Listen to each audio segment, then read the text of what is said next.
Derrière ce regard d'acier qui semblait ne jamais vaciller, il y avait un homme en guerre contre lui-même. Lino Ventura, figure de droiture et de force tranquille, portait dans le silence une accumulation de blessures invisibles. Sur les plateaux, il incarnait des hommes durs, taiseux, droits comme des lames, mais dès que la caméra s'éteignait, c'était une autre lumière, plus tremblante, qui s'allumait en lui. À 67 ans, alors que la France entière continuait de le célébrer comme un symbole de loyauté et de courage, il se tenait face à un inventaire intime qu'il ne parvenait plus à repousser, celui des rancunes. 5 noms, 5 visages, gravés dans sa mémoire, comme autant de cicatrices que le temps n'avait pas refermées. Ventura n'était pas un homme d'explosion, mais de retenue. Il ne criait pas sa colère, il l'enterrait sous une couche de silence, la transformant en une forme de fierté froide. Il ne pardonnait pas, non par orgueil, mais parce qu'il voyait dans le pardon une trahison envers lui-même. À ses yeux, céder, c'était effacer la vérité. Et la vérité, chez lui, n'avait jamais été négociable. On disait qu'il pouvait tourner le dos à un ami, à un producteur, à une institution entière, pour une parole non tenue, une promesse bafouée. C'était pas de la rigidité, c'était une fidélité presque primitive à une éthique qu'il portait comme une cuirasse. Dans l'univers impitoyable du cinéma, où les alliances se font et se défont au rythme des modes, Ventura se distinguait par son refus absolu du compromis. Il n'aimait ni les sourires forcés, ni les compliments intéressés. Ce mépris pour l'hypocrisie lui valait autant d'admiration que d'inimitié.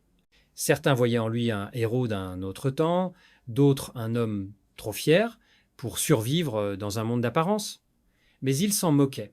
Il savait que les honneurs pouvaient trahir, et que la lumière du succès n'effaçait jamais les ombres du passé.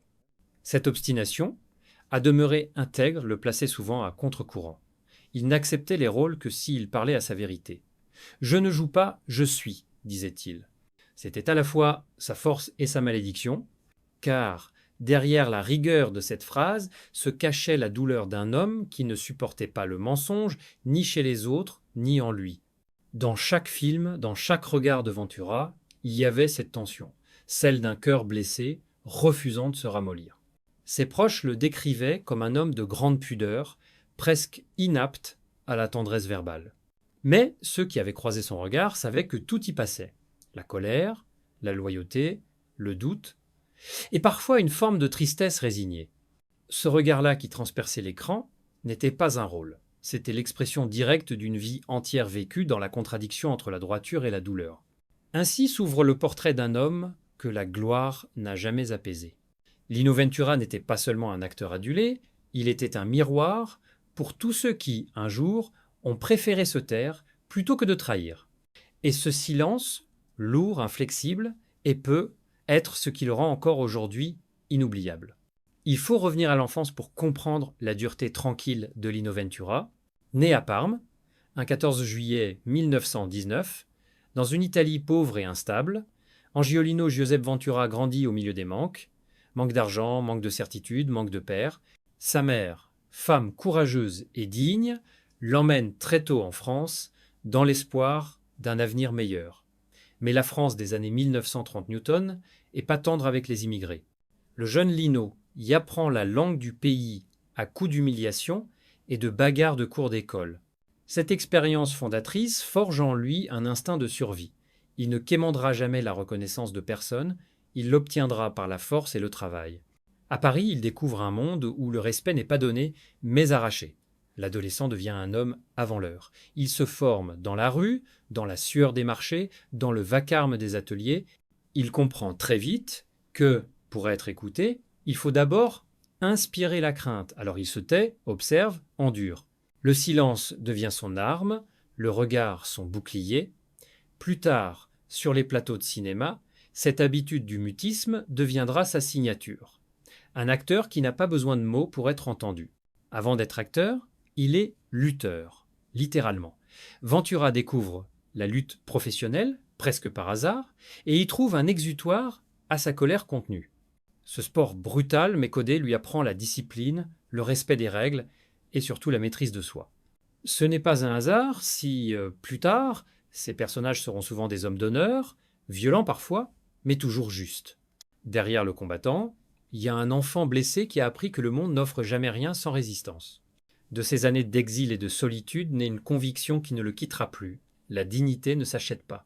Il voit sa mère travailler sans relâche, subir les regards condescendants des Parisiens, mais ne jamais se plaindre. Ce modèle féminin deviendra le socle de sa morale. Lino Ventura ne pardonnera jamais aux arrogants, aux puissants, à ceux qui humilient. Car pour lui, chaque blessure d'orgueil renvoie à ce passé d'enfant immigré, méprisé. Le cinéma viendra plus tard, presque par accident. Mais cette enfance en exil, c'est le véritable rôle qu'il n'aura jamais cessé de jouer.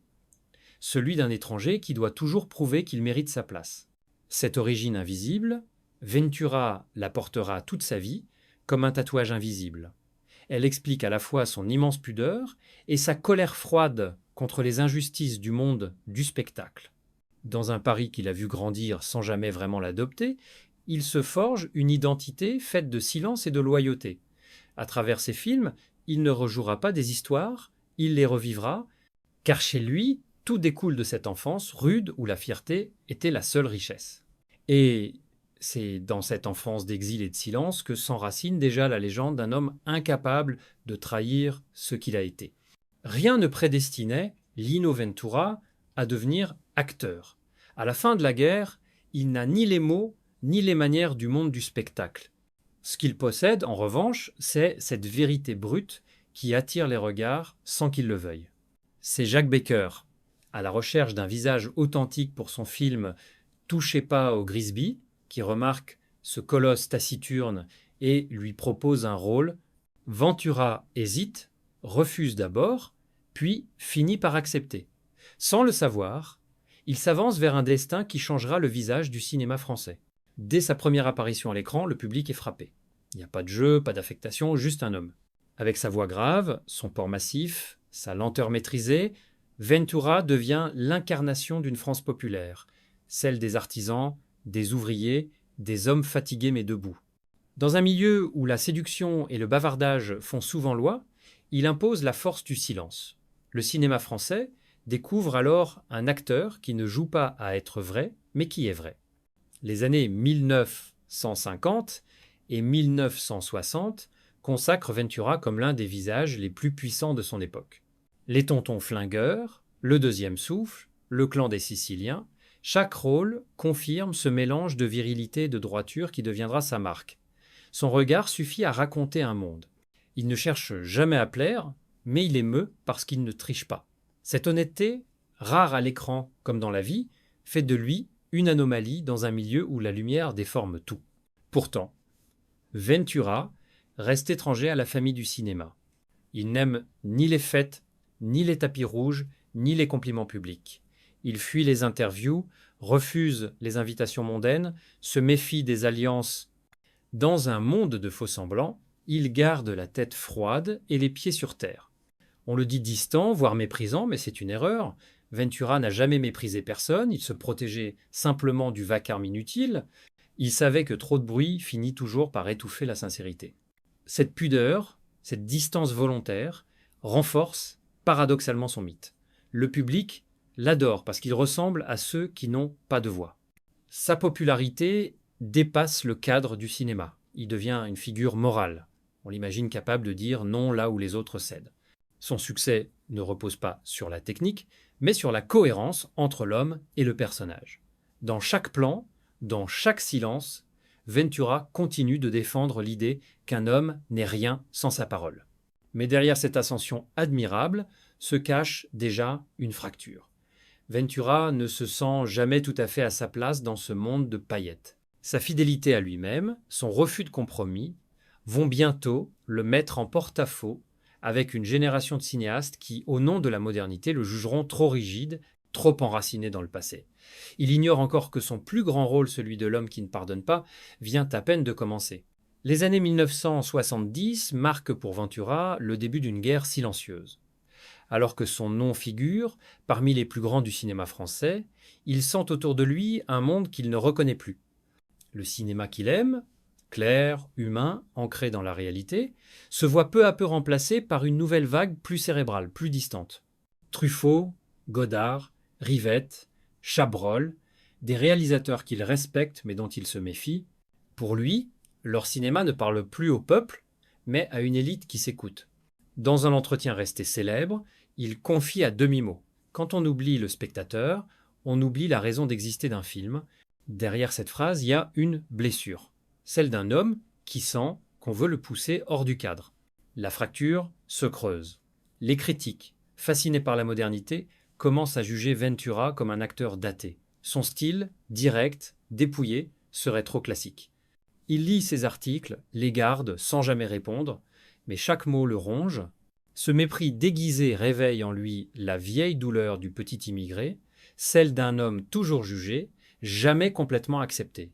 Dès lors, le pardon n'a plus de place. Il se ferme, se replie, sans jamais cesser de tourner. Ses films deviennent des forteresses où il continue de défendre une certaine idée du cinéma, honnête, droit, sans artifice. Ses colères, il les garde pour lui. Mais parfois, elles s'incarnent en visage. Parmi les blessures qu'il n'a jamais effacées, 5 noms reviennent souvent dans la bouche de ses proches. D'abord, celui de Jacques Becker, l'homme qu'il avait révélé. Ventura ne supporte pas qu'on le réduise à une création de quelqu'un d'autre. « Je me suis fait tout seul », disait-il, non par ingratitude, mais par orgueil. Il ne pouvait admettre que son destin dépende d'un autre. Ce besoin d'indépendance absolue, cette peur d'être redevable, fut son fardeau. Vit ensuite Jean Gabin, son alter ego, son double d'écran, son rival silencieux. Leur duo dans le clan des Siciliens est mythique, mais leur entente réelle, fragile. Gabin, autoritaire, aimait dominer. Ventura, respectueux mais fier, souffrait de cette hiérarchie tacite. Il confia un jour à un ami: « Sur le plateau, il n'y avait de place que pour lui. » Derrière cette phrase simple, toute une déception d'admiration trahie. Les critiques du Cahier du cinéma, eux aussi, font partie de ces figures qu'il n'a jamais pu absoudre. Ils l'accusent de rejouer toujours le même personnage, de refuser le risque. Ventura pourtant voyait dans cette fidélité une forme de sincérité. « Je ne joue pas des rôles, je joue des hommes. » Mais dans un monde où la mode dicte la valeur, sa droiture devient un défaut. Une autre plaie s'ouvre lorsqu'on lui propose la Légion d'honneur. Le gouvernement insiste, lui refuse. À ses yeux, cette médaille n'a rien d'un honneur. Elle n'est qu'un ruban politique. « Je n'ai rien fait pour mériter ça », répond-il. Ce refus public, rare pour un artiste, choque autant qu'il fascine. Ventura sait que son geste sera mal compris, mais il s'en moque. Il préfère la solitude au mensonge. Et puis, il y a le monde, lointain mais cruel, de la presse, ces journaux qui l'ont ignoré ou méprisé lorsqu'il était au sommet, avant de l'encenser à la moindre faiblesse. Ventura les lit tous, range les articles dans des dossiers, garde la mémoire des injures. Lorsqu'un journaliste tente de l'interviewer après une critique particulièrement injuste, il répond froidement: « J'ai de la mémoire, moi. » Et le ton retombe. Chez lui, le pardon n'est pas un mot, c'est une impossibilité. Ses rancunes ne sont pas des haines spectaculaires. Ce sont des silences tenaces, des retraits, des refus. Ventura ne cherche pas à se venger, il choisit simplement de disparaître de la vie de ceux qui l'ont blessé.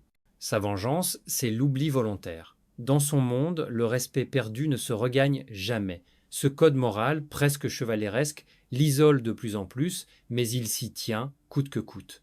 Derrière cette austérité apparente, pourtant, se cache un homme profondément humain. Car s'il ne pardonne pas, il ne hait pas non plus. Il transforme sa douleur en action. En 1966, avec sa femme Odette, il fonde Personnage, une association dédiée aux enfants handicapés, inspirée par sa fille Linda. C'est là que s'exprime sa tendresse la plus pure, loin des caméras, loin des discours. Lino Ventura ne disait pas « je t'aime ». Il construisait des murs pour protéger ceux qui l'aimaient. À mesure que les années passent, Ventura devient une légende malgré lui. Mais cette légende s'écrit à rebours, dans le refus, dans le silence, dans l'exigence. Les années 1980 secondes ouvrent sur un paysage culturel où il ne reconnaît plus rien. Le cinéma s'américanise, les carrières se gèrent comme des marques, les acteurs deviennent des visages médiatiques. Lui, fidèle à ses convictions, continue d'avancer sans publicité, sans agent, sans calcul. Chaque film est désormais un combat moral. Il choisit ses réalisateurs avec prudence, ne tournant qu'avec ceux en qui il voit une sincérité comparable à la sienne. Les autres, il les évite, sans explication, sans scandale. Ce tri sévère finit par réduire son univers professionnel, mais il s'en contente. Je préfère être seul que compromis. Pour Ventura, l'honneur reste la seule monnaie valable. Cette rigueur, incomprise de certains, devient avec le temps une forme d'isolement. On le dit amer, mais c'est faux. Il est lucide. Il sait qu'à force de dire non, il s'est coupé du système, pourtant il ne regrette rien. Quand on lui demande pourquoi il ne se montre plus dans les festivals, il répond simplement « Je n'ai rien à vendre », il déteste la comédie sociale des remises de prix.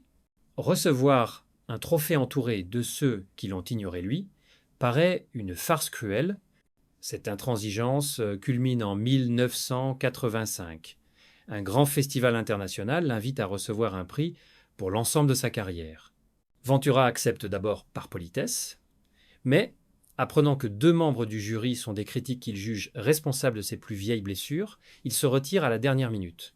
Aucun communiqué, aucune justification, juste un silence. Ce retrait soudain devient un événement. Les journaux parlent de coup de tête, mais ses proches savent que c'est, au contraire, un acte de fidélité à soi-même. Pour Ventura, se laisser célébrer par ceux qui l'ont méprisé serait une trahison. Dans les rares interviews qu'il accorde encore, ces mots sonnent comme des adieux. On lui demande s'il regrette de ne pas avoir reçu plus de prix. Il sourit. Les seuls prix qui comptent, ce sont les regards dans la rue. Cette phrase résume toute sa philosophie. Ventura n'a jamais tourné pour la critique, mais pour les gens. Les ouvriers, les pères de famille, les anonymes qu'il croisait dans les marchés, c'est leur reconnaissance qui comptait. Dans cette fidélité au public, il trouvait un apaisement que ni les rubans ni les honneurs ne pouvaient lui offrir. Pourtant, derrière cette façade de calme et de maîtrise, la solitude grandit. Beaucoup de ses amis sont morts. Gabine, Blier, Delon s'éloignent. Les tournages se font plus rares. À la maison, Odette veille sur lui avec une tendresse silencieuse. Il passe des heures à lire les journaux, à suivre l'évolution de son association Personnage, à visiter les enfants dans les centres qu'il a contribué à créer. Là, il parle doucement, rit même parfois. Devant ses enfants brisés, il retrouve un sens à la vie qu'il croyait perdu. Ces instants-là sont ses seuls moments de paix. Mais son corps, lui, s'affaiblit. Les années de fatigue, de stress, de colère contenue laissent des traces. Le 22 octobre 1987, dans sa maison de Saint-Cloud, il s'éteint d'une crise cardiaque, à l'aube. Aucune mise en scène, aucune caméra. Juste un départ fidèle à sa vie. Odette le découvre, calme, presque apaisé, un journal encore ouvert sur la table. Le titre de la veille annonçait la nomination d'un acteur à la Légion d'honneur. Nul ne saura jamais si ce détail l'a touché ou si c'est un hasard tragique. Ses funérailles ont lieu dans la plus stricte intimité. Pas de tapis rouge, pas de parterre de stars, seulement la famille et les enfants de Personnage. Certains, en fauteuil roulant, apportent des dessins, des fleurs, des mots d'adieu. L'un d'eux tend à Odette une feuille griffonnée. « Merci Lino ». Ce simple mot résume tout. Quelques jours plus tard, la République française décide, à titre posthume, de lui remettre enfin la Légion d'honneur. Odette accepte, non pour lui, mais pour ce qu'il a représenté. La fidélité, la dignité, l'intégrité. À ceux qui lui demandent pourquoi, elle répond doucement « Il ne l'aurait pas voulu, mais il aurait compris ». Ainsi s'achève la vie d'un homme qui n'a jamais voulu être un héros, mais qu'il est devenu par refus du mensonge. Ventura meurt comme il a vécu, debout, en silence, entouré de ceux qui comptaient vraiment. Son regard s'est éteint, mais son exigence demeure, comme un rappel à la vérité dans un monde de faux-semblants. Après sa mort, la France découvre soudain la profondeur de l'homme qu'elle croyait connaître. Les journaux qui l'avaient parfois ignoré lui consacrent des unes bouleversées. Les hommages affluent, sincères ou tardifs, mais Ventura ne les entend plus. Ironie cruelle, c'est en disparaissant qu'il obtient enfin l'unanimité qu'il avait toujours refusée. On célèbre sa droiture, sa pudeur, sa fidélité aux principes, on redécouvre ses films, on cite ses phrases, on loue sa rigueur. Pourtant, derrière ces éloges, persiste une question. Que reste-t-il d'un homme qui a bâti sa légende sur le refus? Ce que Ventura laisse derrière lui, c'est plus qu'une carrière, c'est une leçon de cohérence. Dans un milieu où tout change, où les réputations se font et se défont au gré des modes, il a incarné la constance. Sa droiture, sa réserve, son refus de plaire ont redonné du poids à des mots devenus rares: dignité, respect, silence. Dans chaque rôle, il rappelait qu'un homme ne se définit pas par ce qu'il dit, mais par ce qu'il tient. Cette fidélité à lui-même, que d'aucuns jugeaient rigide, est devenue sa plus belle trace. Mais l'héritage de Ventura n'est pas seulement moral, il est humain. Personnage, l'association qu'il avait fondée, continue son œuvre. Des centaines d'enfants y trouvent chaque année un refuge, un espace d'amour discret, fidèle à sa vision. Faire le bien sans le dire. Ses anciens compagnons de route racontent qu'il visitait les centres incognito, sans caméra, sans discours, laissant seulement derrière lui une poignée de main ou un sourire. Ce geste simple, presque invisible, est aujourd'hui son véritable testament. Son influence dépasse même le cinéma. De nombreux acteurs, Jean-Paul Belmondo, Daniel Auteuil, Vincent Lindon, revendiquent son héritage, celui d'un jeu sincère, débarrassé des artifices. Dans une époque où l'image a pris le pouvoir, Ventura rappelle que la vérité d'un visage peut suffire. Sa force tranquille, sa manière d'occuper l'espace sans bruit, résonne encore à l'écran comme une présence presque spirituelle. Et pourtant, quelque chose d'inachevé plane autour de lui. Lino Ventura n'a jamais cherché le pardon, ni à le donner, ni à le recevoir. Était-ce une faiblesse? Ou la seule manière pour lui de rester entier? Ceux qui l'ont connu affirment qu'il ne nourrissait pas de haine, seulement un besoin irréductible de justice. Chez lui, le pardon n'était pas impossible, mais inutile. Ce qu'il voulait, c'était la vérité nue, sans phare, sans excuse. Aujourd'hui, ses films continuent d'être diffusés, ses répliques sont citées, son regard inspire encore la loyauté et la pudeur. Lino Ventura n'a peut être jamais pardonné aux autres, mais c'est peu être cette fidélité farouche à ses blessures qui le rend si humain. Car au fond, derrière la cuirasse du justicier, il y avait un homme blessé, qui n'a jamais cessé de croire qu'être droit valait mieux qu'être aimé. Et cette fois-là, simple, intransigeante, est sans doute ce qui fait de lui une légende que le temps ne peut pas effacer. Lino Ventura, acteur d'une droiture rare, a bâti sa vie sur la fidélité et le refus. Immigré devenu star, il resta un homme pudique, méfiant envers les honneurs et hostile aux faux-semblants. Derrière la force de son regard se cachait la blessure d'un enfant humilié, transformé en exigence morale. Jusqu'à la fin, il préféra la solitude au compromis, la vérité au succès. Son héritage, c'est une leçon d'intégrité. Celle d'un homme qui n'a jamais joué à être vrai, mais qui le fut jusqu'au bout.